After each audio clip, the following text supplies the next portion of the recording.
Hello ನಮಸ್ತೆ PNS ವಿಸ್ತಾರ ನ್ಯೂಸ್ನ digital ಕಂಟೆಂಟ್ಗೆ ಸ್ವಾಗತ. ನಾನು ರಮ್ಯಾ. ರಾಜಕೀಯದ ಅಖಾಡದಲ್ಲಿ ಹೋರಾಟಗಾರರು ಹಲವರಿದ್ದಾರೆ. ಆದರೆ ಗಾಯಗೊಂಡ ಹುಲಿಯಂತೆ ತಿರುಗಿ ಬೀಳುವ ಶಕ್ತಿ ಇರೋದು ಕೆಲವರಿಗೆ ಮಾತ್ರ. 2021ರ ಪಶ್ಚಿಮ ಬಂಗಾಳ ಚುನಾವಣೆಯ ಇತಿಹಾಸವನ್ನ ತಿರುವಿ ಹಾಕಿದ್ರೆ ಅಲ್ಲಿ ನಮಗೆ ಕಾಣುವುದು ಮಮತಾ ಬ್ಯಾನರ್ಜಿ ಎಂಬ ಒಬ್ಬ ಅಪ್ರತಿಮ ಹೋರಾಟಗಾರ್ತಿ. ನಂದಿ ಗ್ರಾಮದಲ್ಲಿ ಕಾಲಿಗೆ ಪೆಟ್ಟಾದಾಗ ಎದುರಾಳಿಗಳು ಅದನ್ನ ಲೇವಡಿ ಮಾಡಿದ್ರು.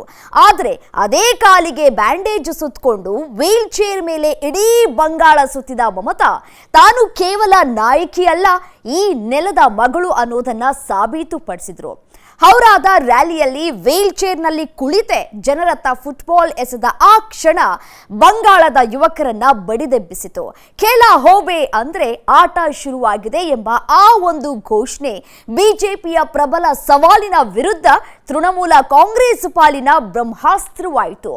ಕೇವಲ ಕ್ರೀಡೆಯಲ್ಲ, ಆಹಾರದ ವಿಚಾರದಲ್ಲೂ ಮಮತಾ ಬ್ಯಾನರ್ಜಿ ಅವರದ್ದು ವಿಶಿಷ್ಟ ನಡೆ. ಪ್ರಧಾನಿ ಮೋದಿ ಅವರಿಗೆ ಅಡುಗೆ ಮಾಡಿ ಬಡಿಸುವ ಇಚ್ಛೆಯನ್ನ ವ್ಯಕ್ತಪಡಿಸುವ ಮೂಲಕ ಅವರು ತಮ್ಮ ವಿರೋಧಿಗಳಿಗೂ ಪ್ರೀತಿಯ ಸಂದೇಶವನ್ನ ನೀಡುತ್ತಲೇ ಜನರ ಆಹಾರ ಪದ್ಧತಿಯಲ್ಲಿ ಮೂಗು ತೂರಿಸುವವರ ವಿರುದ್ಧ ಕಿಡಿಕಾರಿದ್ದಾರೆ. ಒಟ್ಟಾರೆಯಾಗಿ ಹೇಳೋದಾದ್ರೆ ವೀಲ್ ಚೇರ್, ಫುಟ್ಬಾಲ್ ಮತ್ತು ಬಂಗಾಳದ ಅಸ್ಮಿತೆ, ಈ ಮೂರರ ಮೇಲೈಕೆಯೇ ಮಮತಾ ಬ್ಯಾನರ್ಜಿ ಅವರು ಅಂದು ಬರೆದ ಅಭೂತಪೂರ್ವ ಗೆಲುವಿನ ಸ್ಕ್ರಿಪ್ಟ್ ಆಗಿತ್ತು. ಈ ಬಾರಿಯೂ ಕೂಡ ಯಾವ ರೀತಿಯಾಗಿ ಸ್ಕ್ರಿಪ್ಟ್ ಅನ್ನ ರೆಡಿ ಮಾಡಿರ್ತಾರೆ ಅನ್ನೋದನ್ನ ಕಾದು ನೋಡಬೇಕಾಗಿದೆ.